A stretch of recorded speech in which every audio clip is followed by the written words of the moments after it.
Good morning, my dear students. I hope all of you are well. आप सभी को मेरे YouTube चैनल पे हार्दिक स्वागत है। आज केमिस्ट्री लेक्चर 8 में हम बहुत ही इंपॉर्टेंट टॉपिक पढ़ने वाले हैं। Today will be learn about Kohlrausch law and its application and numerical question on the basis of Kohlrausch law.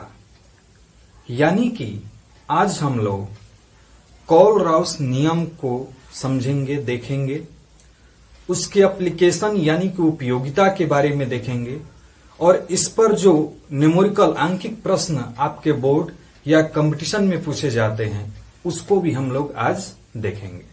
तो आज का जो लेक्चर 8 है काफी ही इंपॉर्टेंट है। आपके बोर्ड के दृष्टिकोण से देखा जाए या कंपटीशन के व्यू से देखा जाए, जो कि इंजीनियरिंग एंड मेडिकल बेस्ड जो एग्जाम होते हैं उस दृष्टिकोण से देखा जाए तो बहुत ही इंपॉर्टेंट टॉपिक है, जहां से आपके निश्चित रूप से कई प्रश्न पूछे जाते हैं, चाहे वो ऑब्जेक्टिव प्रश्न हो, चाहे शॉर्ट क्वेश्चन हो या लॉन्ग क्वेश्चन हो।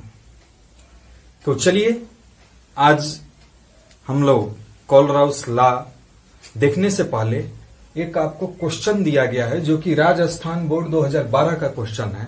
आप देख रहे हैं कि सिल्वर नाइट्रेट के विलयन को 2 एम्पियर की धारा से 30 मिनट तक वैद्युत अपघटित किया गया, तो कैथोड पर निक्षेपित चांदी यानी कि सिल्वर Ag का द्रव्यमान ज्ञात करना है। तो जल्दी से आप लोग इस क्वेश्चन को हल करें और कमेंट्स बॉक्स में इसका आंसर भेजें। बहुत ही आसान है, फैराडे के फर्स्ट लॉ से निकल जाएगा। आपको बस थोड़ा सा ध्यान देना है कि जो 30 मिनट है ये आपको सेकंड में कन्वर्ट करना है और सेकंड में कन्वर्ट करने के लिए आपको 60 से मल्टीप्लाई कर देना है और वो सेकंड में बदल जाएगा। तो क्वेश्चन को सॉल्व करें और इसका आंसर कमेंट्स बॉक्स में आप भेज सकते हैं। तो चलिए अब हम लोग आज के जो मेन टॉपिक है कोलराउस लॉ उसकी ओर बढ़ते हैं। कोलराउस ने सन 1875 में अनंत तनुता पर इनफाइनाइट डाइल्यूशन, अनंत तनुता यानी इनफाइनाइट डाइल्यूशन पर उन्होंने जो मोलर कंडक्टिविटी है, मोलर चालकता है, उसका अध्ययन किए। ध्यान रखना जो सबसे इंपॉर्टेंट पॉइंट है वो है इनफाइनाइट डाइल्यूशन यानी कि अनंत तनुता। और जो मूल कोलराउस का जो नियम है वो इक्विवेलेंट कंडक्टिविटी से दिया गया था यानी तुल्यांकी चालकता से, लेकिन बाद में इसे मोलर कंडक्टिविटी यानी मोलर चालकता के रूप में दर्शाया गया। तो मुख्य पॉइंट क्या है? अनंत तनुता, अनंत तनुता, इनफाइनाइट डाइल्यूशन। और दूसरा पॉइंट जो है कि इस पर जो वैद्युत अपघट्य है वह पूर्णतः आयनित हो जाए, पूर्णतया आयनित हो। यदि एक होता है पूर्णतया आयनित को आपको याद दिला रहे हैं कि प्रबल वैद्युत अपघट्य और दुर्बल वैद्युत अपघट्य। प्रबल वैद्युत अपघट्य क्या होता है? जो पूर्ण रूप से आयनित हो जाए यानी कि विघटित हो जाए। और दुर्बल वैद्युत अपघट्य क्या होता है? जो पूर्ण रूप से आयनित नहीं होता है या पूर्ण रूप से वियोजित नहीं होता है। तो इसके लिए 2 कंडीशन है, अनंत तनुता और दूसरा कि वैद्युत अपघट्य पूर्णतया वियोजित हो यानी कि आयनित हो। जो कोलराउस नियम है इसको हम एक ऑब्जेक्टिव प्रश्न के लिए आप पॉइंट जरूर लिख लेना, इसे आयनों के स्वतंत्र अभिगमन का नियम भी कहते हैं। इसे आयनों के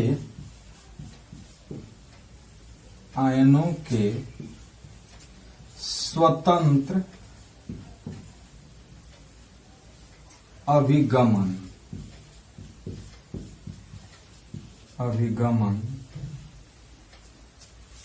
का नियम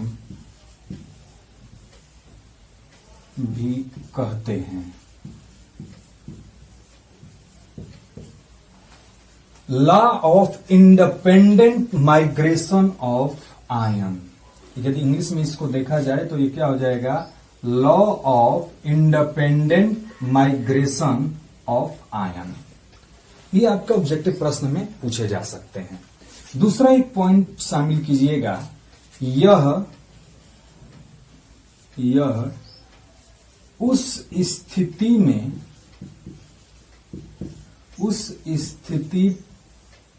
में लागू होता है जब वैद्युत अपघट्ट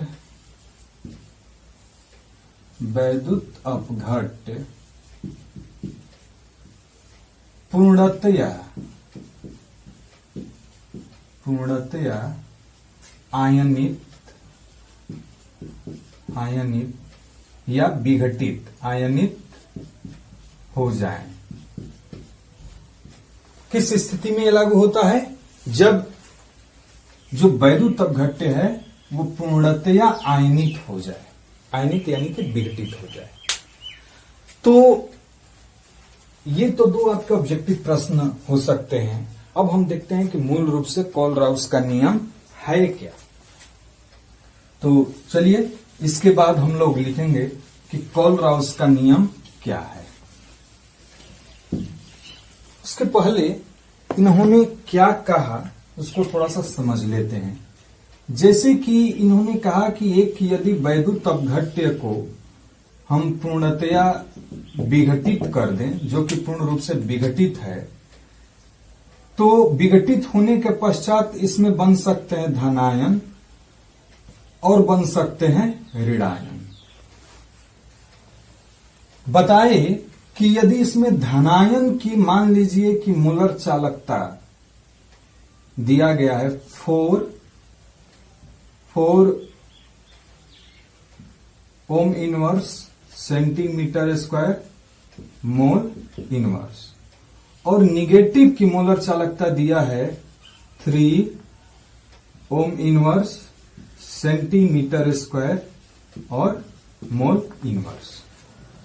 तो ये संपूर्ण जो विलयन है इसकी मोलर चालकता क्या होगी, तो बहुत सिंपल सा एक सूत्र दिए जिसके सहायता से हम बहुत निकाल सकते हैं आसानी से। संपूर्ण विलयन की मोलर चालकता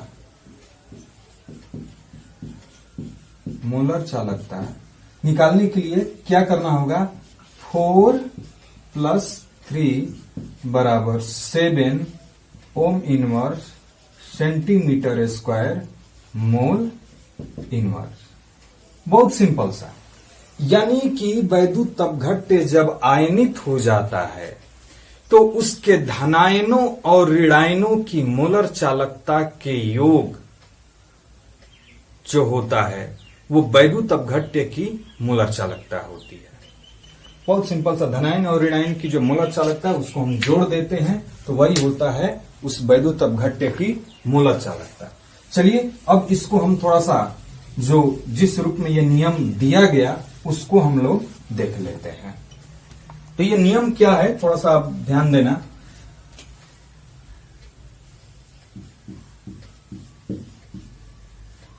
कोलराउस के नियमानुसार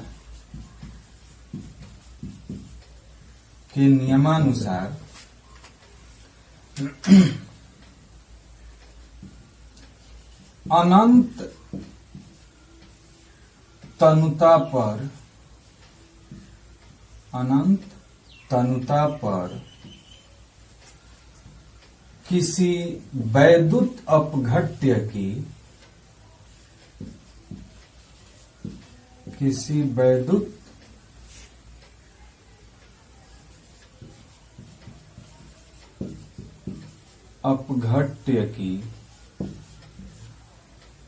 मोलर चालकता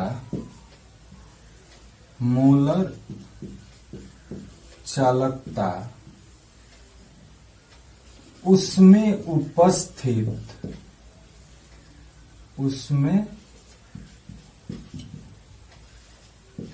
उपस्थित धनायन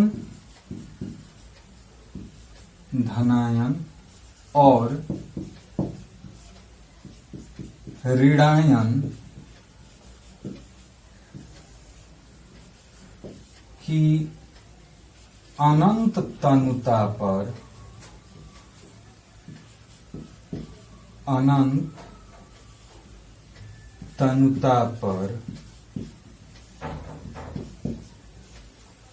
मोलर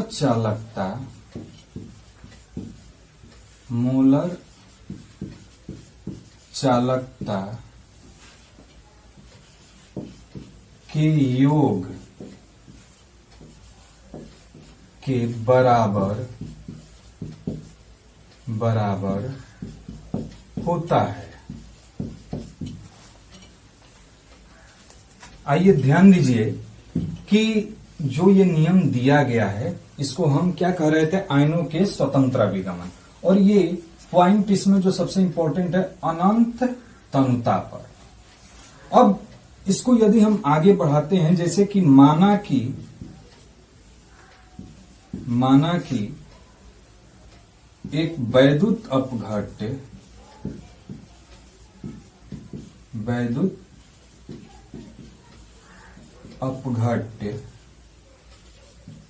AB है,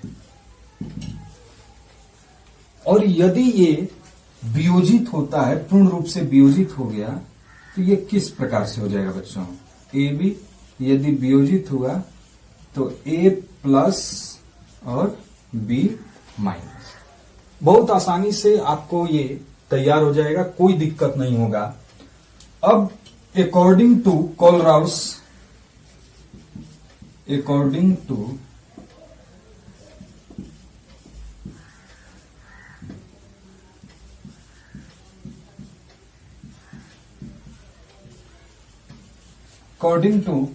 लॉ, देखिए कहा गया अनंत तनुता पर किसी वैद्युत अपघट्य की मोलर चालकता। पहले इतने तक के जो पार्ट हैं इसको हम फार्मूला के रूप में लिख रहे हैं।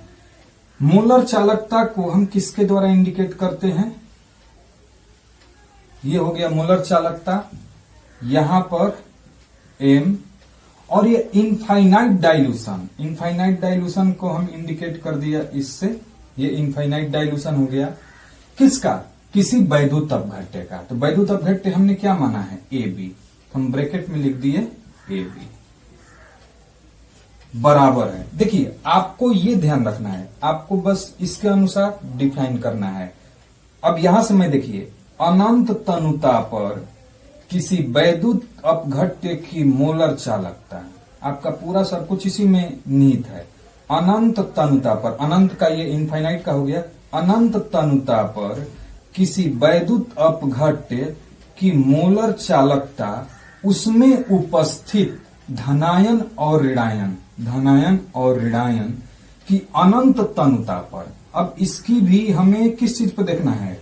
अनंत तनुता पर। तो ये अनंत तनुता हो गया, ये भी मोलर चालकता है, लेकिन ये किसका है? पॉजिटिव का। तथा धनायन और ऋणायन दूसरे का भी अनंत तनुता पर है, वो भी मोलर चालकता है, लेकिन ये किसका है? निगेटिव का। मात्र आपको इस सूत्र से पूरा ये कोलराउस नियम इसमें स्थित है। कोई इसको मोलर चालकता इंडिकेट कर रहे थे, तो आप केवल ये फार्मूला याद रहे तो आप लिख सकते हैं। अब यहां पर आप शामिल कर लेना, जहां यहां नीचे अब दिख नहीं रहा होगा, लेकिन मैं थोड़ा सा लिख दे रहा हूं, आप उसी के अनुसार लिख लेना। जैसे आपको लिखना है कि MAB क्या है, तो क्या है? अनंत तनुता पर AB का मोलर चालकता, धनायन की मोलर चालकता, ऋणायन की मोलर चालकता। इस प्रकार आप इसका इंडिकेशन लिख सकते हैं। तो कोई दिक्कत बच्चों? ये था कोलराउस का नियम। आप इसके अनुसार आप इस नियम को याद रखिएगा।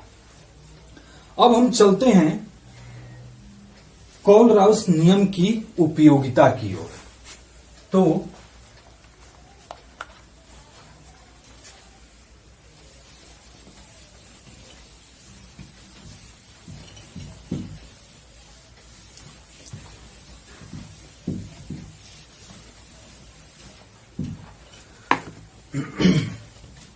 जैसे कि दूसरा हेडिंग आप डाल सकते हैं, कोलराउस नियम की उपयोगिता।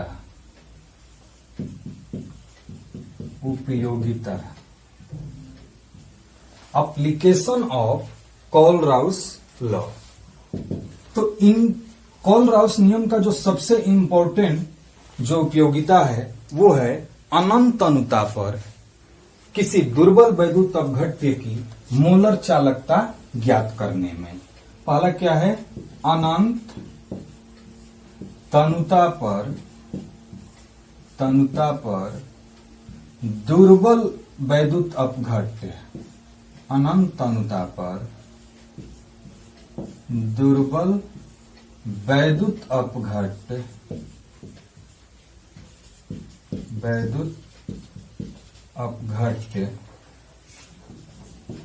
की मोलर चालकता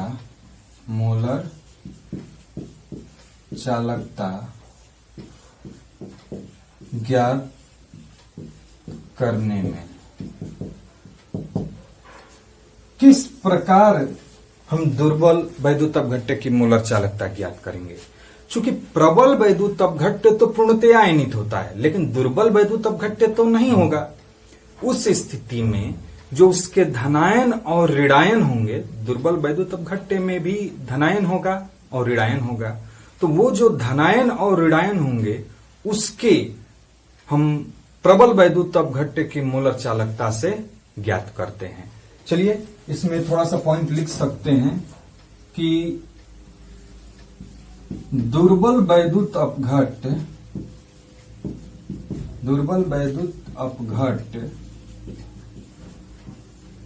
की मोलर चालकता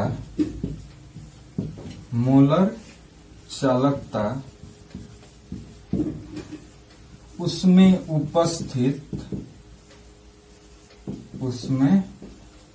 उपस्थित धनायन और ऋणायन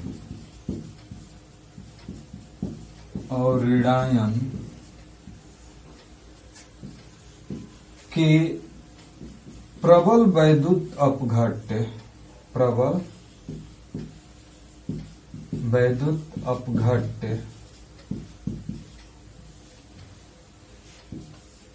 की मोलर चालकता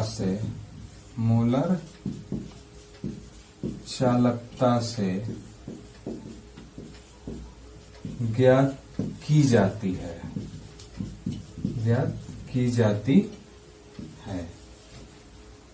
हम अभी देखेंगे कि यहां पर थोड़ा सा आप ध्यान रखना बच्चों कि जो धनायन और ऋणायन है इसकी प्रबल वैद्युत अपघट्य की मोलर चालकता आपको पता होगी, तभी आप किसी दुर्बल वैद्युत अपघट्य की मोलर चालकता ज्ञात कर सकते हैं।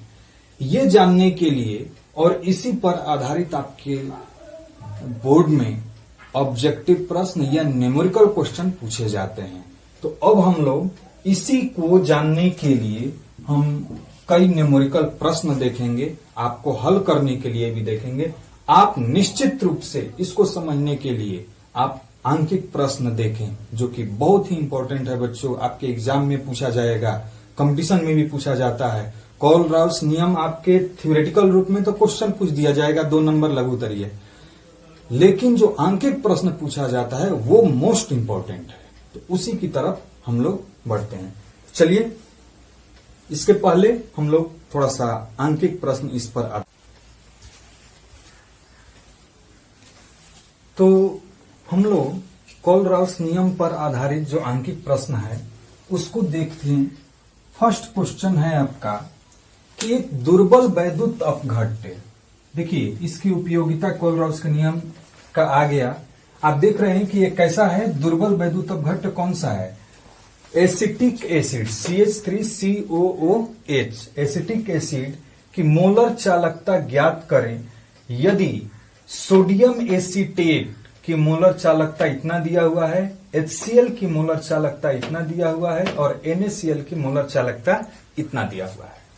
तो ऐसे प्रश्न को हल करने के लिए हम क्या करते हैं, सबसे पहले आप जब भी दुर्बल वैद्युत घट्ट की मोलर चालकता ज्ञात करने की बारी आए और उस पे कोलराउस का नियम अप्लाई करना है, तो आप हमेशा ध्यान रखना कि जिसको ज्ञात करना है उसको पहले हम आयनित कर लेते हैं। तो किसका ज्ञात करना है, CH3COOH। यदि इसको आयनित करते हैं तो ये हो गया CH3COO माइनस और H प्लस। तो आपको ज्ञात क्या करना है, वो सभी पॉइंट लिखने के लिए सबसे पहले हम देखते हैं गिवन, जो आपके प्रश्न में दिया हुआ है।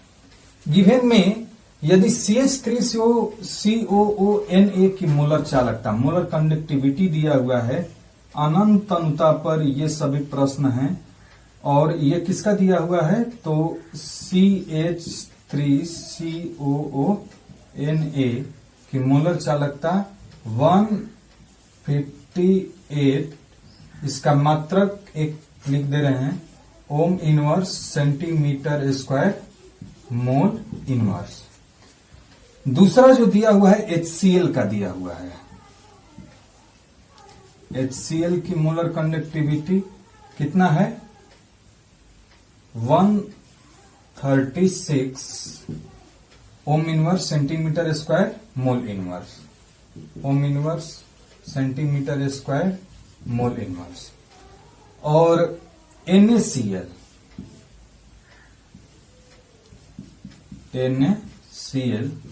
की मोलर कंडक्टिविटी दिया हुआ है 90 ohm inverse centimetre square mole inverse.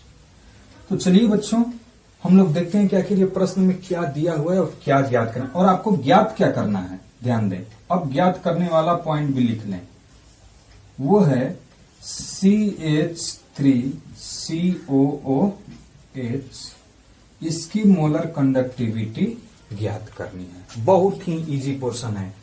जब आप वियोजित किए हुए हैं, जो भी आपके अंकित प्रश्न में दिया हुआ है, उसमें देखें कि किसका आयन ये एसिटिक एसिड से मैच कर रहा है, किससे मिल रहा है। तो पहला आपका है CH3COO माइनस, तो इन तीनों में किसी में है।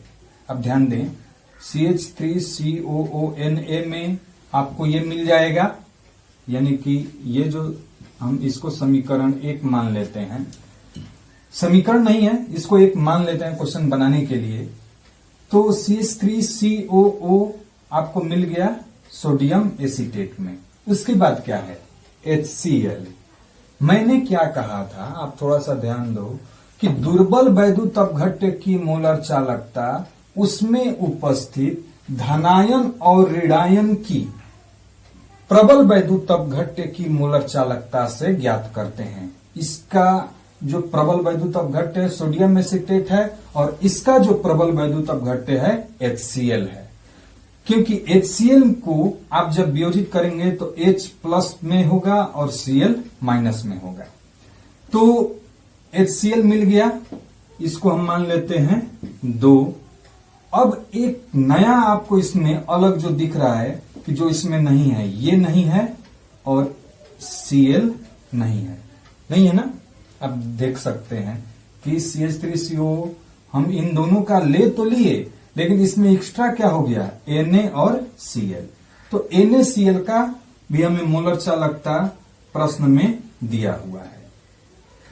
तो यदि आप इस क्वेश्चन को सॉल्व करना है तो थोड़ा सा गौर करना है कि हमें क्या करना पड़ेगा कि इसकी मोलर चालकता निकल जाएगी। यानी कि यदि हम इसको समीकरण 1 और समीकरण 2 को जोड़ेंगे तो ये और ये मिल गया, एक्स्ट्रा क्या हो गया NaCl, और समीकरण 3 को उसी में से हम घटा देते हैं। ध्यान दें, इसको और इसको जोड़ दें तो आपका CH3COO और H मिल गया। एक्स्ट्रा क्या था, Na और Cl, यदि हम इसको घटा देते हैं तो ये खत्म हो गया। बहुत सिंपल सा क्वेश्चन आप यहां पर लिख कर सकते हैं कि समीकरण 1 तथा 2 को जोड़कर उसमें 3 को घटाने पर, देखें कैसे हमें किसकी ज्ञात करनी है, अनंत अनुता पर CH3COOH। इसके लिए क्या करना होगा, इसको और इसको जोड़ना है। किसको, CH3COONA, और किसको जोड़ना है, इसको जोड़ दें क्योंकि इसमें भी H है। आपको बस यही ध्यान है, ये दोनों जिसमें हो जो वियोजित के उसको जोड़ देना है और जो नहीं है उसको घटा देना है। तो ये क्या हो जाएगा, अनंत अनुता पर HCl और घटाना किसको है, अनंत अनुता पर NaCl। ध्यान दे बच्चों, मैं बार बार कह रहा हूं, आपका इसका नियम क्या है कि जो इसमें आपको आयन मिल जाए और वो आयन जो दिए हुए आंकड़ा है उसमें मौजूद हो तो उसको जोड़ देना है, और जो न मैच करे, न मिले, उसको घटा देना है, तभी वो हटेगा। जैसे NaCl को हटाना है तो NaCl का दिया हुआ है, मैं उसको घटा दिया। अब इसको सॉल्व कर लें। इसका वैल्यू कितना दिया हुआ है, 158 प्लस HCl का कितना दिया हुआ है, 136 माइनस NaCl का कितना दिया हुआ है, 90। और जब इसको बच्चों सॉल्व करेंगे तो ये होगा, अब सॉल्व कर लीजिएगा, ये होगा जोड़ घटाव है केवल 204, इन दोनों को जोड़कर और इसको घटा देना तो ये क्या हो जाएगा, ohm inverse centimetre square mole inverse. बहुत सिंपल सा क्वेश्चन है, बस इसमें यही ध्यान रखना है कि किसको जोड़ना है और किसको घटाना है। किसको जोड़ना है, जो आयन मौजूद हैं उसको जोड़ देना है, और जो एक्स्ट्रा बचे उसके लिए जो दिया गया है उसको हमें घटा देना है। इसी प्रकार से चलिए हम लोग नेक्स्ट क्वेश्चन देखते हैं। नेक्स्ट क्वेश्चन भी बहुत इजी है। नेक्स्ट क्वेश्चन आप अपने से प्रयास करें, मैं केवल हिट कर रहा हूं, आप अपने से प्रयास करें। दूसरा क्वेश्चन है कि 18 डिग्री सेल्सियस पर NH4Cl, NaOH और NaCl की मोलर चालकता क्रमशः इतना है, तो NH4OH की मोलर चालकता ज्ञात करें। यानी कि जो गिवन है, चाहे पहले हम वियोजित कर लें, NH4OH को वियोजित करेंगे तो ये होगा NH4 प्लस और OH माइनस। अब गिवन क्या है, गिवन है मोलर चालकता अनंत पर NH4Cl का कितना दिया हुआ है, 129.8, अनंत अनुता पर NaOH का, NaOH ये कितना है 217.4 और NaCl का अनंत अनुता पर NaCl कितना दिया हुआ है, तो ये है 108.9 ओम।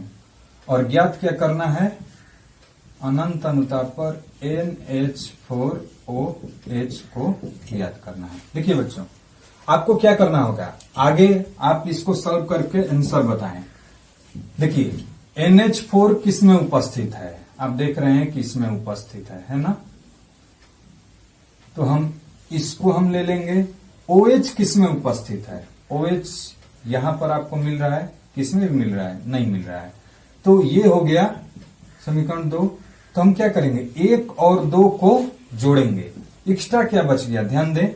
तो एक्स्ट्रा जो बच गया वो कौन सा बच गया? Cl और इसमें Na। तो इसको हटाने के लिए हमें क्या करना पड़ेगा, NaCl को घटाना पड़ेगा। इस समीकरण जो 3 है इसको हम क्या करेंगे, घटा देंगे और इन दोनों को जोड़ देंगे। 1 और 2 को क्या करेंगे, जोड़, और इसका जो आएगा इसमें हम घटाएंगे। तो आप सॉल्व कर सकते हैं आसानी से। चलिए इसको सॉल्व कीजिएगा। अब हम लोग क्वेश्चन नंबर 3 देखते हैं। क्वेश्चन नंबर 3,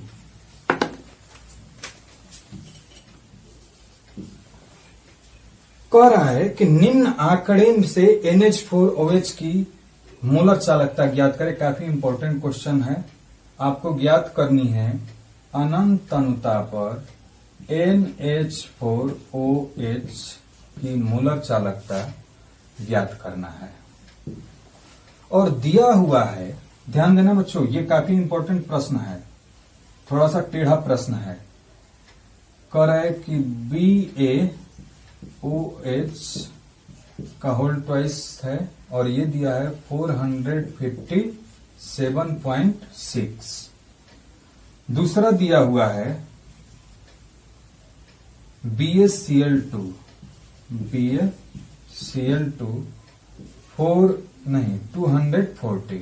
240.6 और तीसरा दिया हुआ है NH4Cl।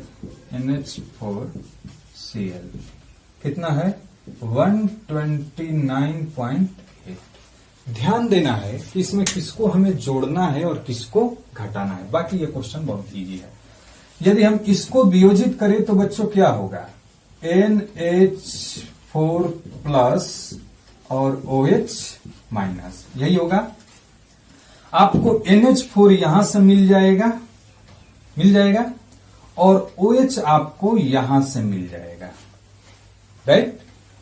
NH4 यहां से आप देखें तो इसमें NH4 एक है, यहां भी NH4 एक है, लेकिन जहां पर ध्यान देना है कि OH यहां पर एक है, एक ही है ना, और यहां पे OH 2 है।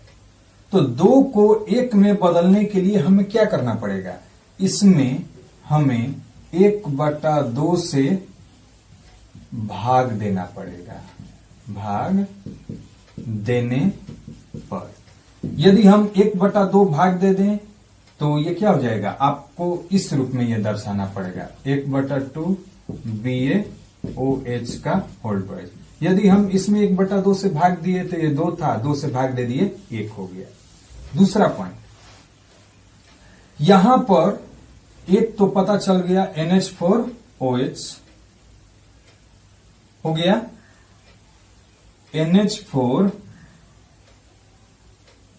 NH4Cl से हमने NH4 ले लिया, ठीक है। इसके बाद BaOH से हमने ले लिया BS, इससे ले लिया OH को। अब एक्स्ट्रा क्या हो गया उसको ध्यान दें। तो आप देख रहे हैं कि इसमें अधिक क्या हो रहा है, इसको हाफ कर दिए हैं तो ये हो गया, इसको हाफ कर दिए तो एक Ba हो गया, फिर Cl2 है, लेकिन हमें एक ही Cl को हटाना है, 2 Cl को तो हटाना नहीं है, एक ही Cl को हटाना है। तो इसको भी क्या करना पड़ेगा, 1/2 करना पड़ेगा। क्यों 1/2 करना पड़ेगा, क्योंकि इसको तो हम हाफ कर ही दिए हैं, तो Ba भी हाफ हो गया, Cl जो है 1 है, यहां पे Cl 2 है, तो हमें इसको भी 1/2 से भाग देना पड़ेगा। इस प्रकार से ये क्वेश्चन सॉल्व होगा। एक बार फिर से थोड़ा सा ध्यान दें, NH4 1 है, OH भी 1 है, तो यहां से NH4 1 हमने ले लिया, ज्यों कहते हो। OH आपको एक ही लेना है, यहां पर 2 है, तो आपको 1/2 से भाग देना पड़ा। अब इसको आप जब ले लिए तो एक्स्ट्रा क्या हो गया, इसमें एक Cl अधिक हो गया, इसमें आधा यानी हाफ, क्योंकि हाफ से भाग दे, हाफ Ba अधिक हो गया। लेकिन आपके पास तो BaCl2 है, तो इसको हम हाफ से भाग करेंगे तो हाफ Ba हो गया, और Cl2 में 2 से भाग दिए तो एक Cl हो गया। ठीक है, तो हम इसको कर सकते हैं कि समीकरण 1/2,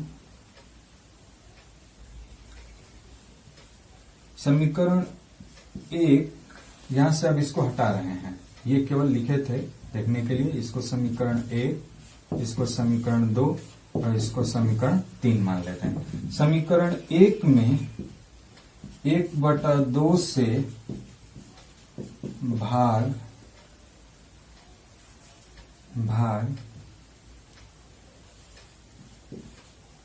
देकर समीकरण 3 में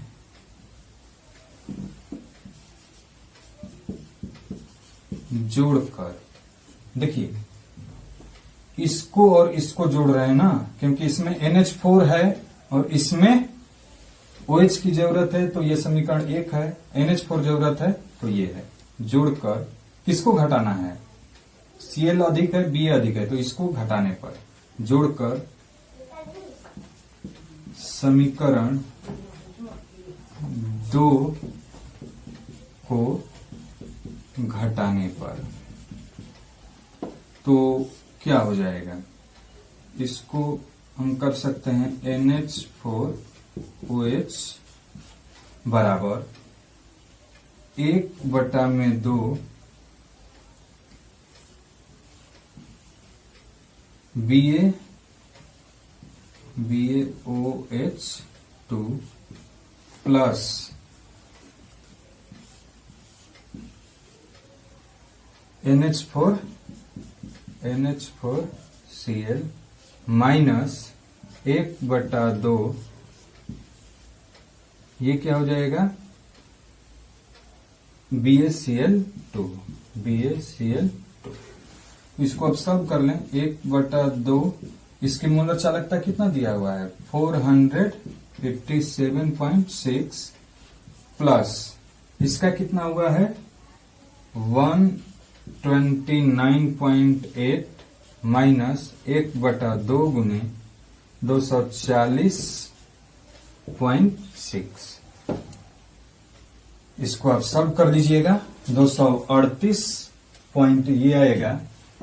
इसको सॉल्व करने के बाद आएगा 238.3 ohm inverse centimetre square mole inverse. ये मैं फाइनल आंसर बताया, आप इसको कैलकुलेट करेंगे तो आएगा। तो ठीक है बच्चों, ये 3 प्रश्न हैं, लेकिन इससे भी इंपॉर्टेंट जो आपको ज्ञात करना है वो है विघटन स्थिरांक और विघटन की मात्रा। चूंकि तो बच्चों अभी तक तो जो हम कोलराउस के नियम पर एकदम बिल्कुल उसी पर आधारित था, लेकिन उसी से अगला जो पॉइंट है वो विघटन की मात्रा और विघटन स्थिरांक से है, और ये भी कोलराउस के नियम से ही रिलेटेड है। तो आप देख रहे हैं बहुत ही इंपॉर्टेंट यहां से ऑब्जेक्टिव प्रश्न पूछे जाते हैं, न्यूमेरिकल क्वेश्चन रहता है। विघटन की मात्रा क्या होता है, दिए गए सांद्रता पर वैद्युत अपघट्य की मोलर चालकता बटे में अनंत तनुता पर वैद्युत अपघट्य की मोलर चालकता। इसको हम कैसे इंडिकेट करते हैं, विघटन की मात्रा को हम इंडिकेट करेंगे अल्फा से। अल्फा बराबर दिए गए सांद्रता पर वैद्युत अपघट्य की मोलर चालकता, यानी कि दिए गए सांद्रता, ये अनंत पर नहीं है, दिए गए सांद्रता हम ऊपर दे दिए सी मतलब कंसंट्रेशन सांद्रता पर वैद्युत अपघट्य की मोलर चालकता बटे में अनंत तनुता पर, यानी कि यहां पे सी क्यों दिए कंसंट्रेशन, यहां पर अब क्या होगा अनंत, और ये भी मोलर चालकता। इन दोनों को हम यदि डिवाइड करते हैं तो हमारा आ जाता है विघटन की मात्रा। अब हम देख लेते हैं विघटन स्थिरांक क्या होता है। विघटन स्थिरांक। विघटन स्थिरांक जो है इसको इंडिकेट करते हैं केसी से। केसी इज इक्वल टू, जो केसी यदि देखने से पहले यदि हम ये समझ लें कि इसमें सांद्रता और विघटन, कभी भी इसको निकालना होगा तो ये आपको मान पहले ज्ञात ही करना होगा। तो इसका फॉर्मूला होता है C alpha square upon 1 minus alpha. बहुत सिंपल सा है, जहां आप ये जरूर समझ लें कि जहां C क्या है, सांद्रता, यानी कि मोल प्रति लीटर या मोलरता में दिया रहेगा, और अल्फा इसमें है, तो ये हो गया आपका विघटन की मात्रा। क्लियर है बच्चों? तो चलिए तुरंत इस पर हम एक न्यूमेरिकल क्वेश्चन देख लेते हैं ताकि ये कंसेप्ट आपका बिल्कुल क्लियर हो जाए। तो क्वेश्चन है, अनंत तनुता पर CH3CO। क्वेश्चन जो सॉल्व इसका हम देखें, जो दिया हुआ है इसका हम गिवन पहले लिख लेते हैं। अनंत तनुता पर, यानी कि ये अनंत तनुता पर M दिया हुआ है किस चीज का, CH3COOH का, कितना, 204। मात्रक वहां है, कोई दिक्कत नहीं है, बाद में भी लिख सकते हैं, चाहे लिख लीजिए ohm inverse centimetre square mole inverse. जबकि 0.2 मोलर CH3COH की मोलर चालकता, यानी कि यहां पर कंसंट्रेशन वाला है, यहां पर ये क्या है, कंसंट्रेशन है, सांद्रता है। इसका यदि हम CH3COOH देखें, या यहां पे C के जगह आप 0.02 भी लिख सकते हैं। ये कितना है, 90.5 ओम इनवर्स सेंटीमीटर, और ज्ञात क्या करना है, विघटन स्थिरांक। तो आपको पता है कि केसी जानने के लिए आपको अल्फा का मान ज्ञात करना होगा विघटन की, अतः विघटन की मात्रा अल्फा बराबर क्या होगा, CH3COOH की इसकी मोलर चालकता बटे में अनंत तनुता पर। चाहे इससे कोई दिक्कत नहीं है, आप ऐसा भी लिख सकते हैं,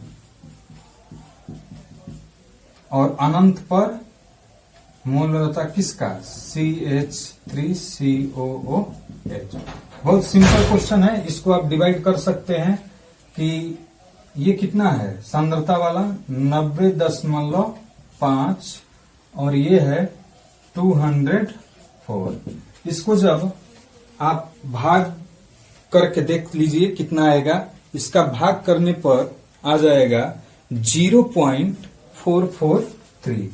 चूंकि कैलकुलेशन पहले किया गया है, अब YouTube वीडियो पर तो मैं डायरेक्ट लिख रहा हूं 0.443443। ये हो गया विघटन की मात्रा। अब आप आसानी से ज्ञात कर सकते हैं केसी, और केसी जानने के लिए आपको केसी का फार्मूला क्या है, केसी का फार्मूला यदि देखें तो C alpha square upon 1 minus alpha. C का मान क्वेश्चन में C दिया हुआ है, C मतलब कंसंट्रेशन कितना है, 0.02। तो 0.02 इंटू अल्फा का मान 0.443 का स्क्वायर अपॉन 1 माइनस अल्फा का मान 0.443। तो इस प्रकार से बच्चों आप इसको सॉल्व कीजिएगा। मैं कैलकुलेशन यहीं तक छोड़ रहा हूं, आप इसको सॉल्व कीजिएगा, बहुत आसानी से सॉल्व हो जाएगा। ये था आज हम लोग बहुत ही इंपॉर्टेंट पॉइंट देखे। ये लेक्चर काफी इंपॉर्टेंट है अब तक के लेक्चर में। तो इसको बार बार देखिएगा। 1-2 बार देखने पर क्वेश्चन आप 2 से 3 बार जरूर इसमें, आज 4 या 5 प्रश्न भी देखे न्यूमेरिकल क्वेश्चन। तो थैंक यू बच्चों, ऑल द बेस्ट। हम लोग नेक्स्ट क्लास में अब इलेक्ट्रोकेमिकल सेल देखेंगे, वैद्युत रासायनिक सेल। ऑल द बेस्ट बच्चों, थैंक यू।